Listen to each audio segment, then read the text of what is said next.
सुंदरगढ़ जिला राजगांगपुर पौरपालिका अंतर्गत समस्त वार्ड पड़ाठारे आसंता काली पवित्र गणेश चतुर्थी उपलक्षे सबु पेंडाल ठारे गणेश प्रतिमा बाजा नाच गीत आनंद उल्लास पूजा कमिटीर सदस्य और साधारण नागरिकों उपस्थिति रे पूजा निमंते विराजमान होइछंती।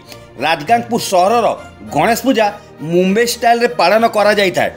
विभिन्न स्थान में बड़ बड़ पेंडाल आधुनिक आलोक सज्जा सह 7 दिन विभिन्न प्रकार सुस्वाद्य भोग भगवान निकट में अर्पण करा जाई सहरर नागरिक तथा दूर दूरांतर आसुवा समस्त जनसाधारण को धाड़ी बांधी शांति श्रृंखला सह प्रसाद सेवन कमिटी सदस्यों द्वारा प्रदान करा जायथाय। आईन श्रृंखला को दृष्टि रखी किछि दिन पूर्व पुलिस प्रशासन साधारण नागरिक एवं गणेश पूजा कमिटीर सदस्यों उपस्थिति रे समस्त सरकारी धार्मिक गाइडलाइन अवगत करा जायछि। राजगांगपुर सहर को बस प्रवेश 7 दिन बंद करा जाय विजु पट्टनायक छकरू ओसीएल दे बस स्टैंड जीवा आसिबा करबा समस्त छक गली रास्ता मुख्य मार्ग और पेंडाल ठारे राजगांगपुर एसडीपीओ डॉक्टर अभिषेक पाणिग्राही राजगांगपुर थाना अधिकारी श्री मनोरंजन प्रधान तत्वावधान में सशस्त्र पुलिस बाहिनी सजग रहा निर्देश दि जाइथिबा विशेष सूत्रରୁ जणा पड़िछि।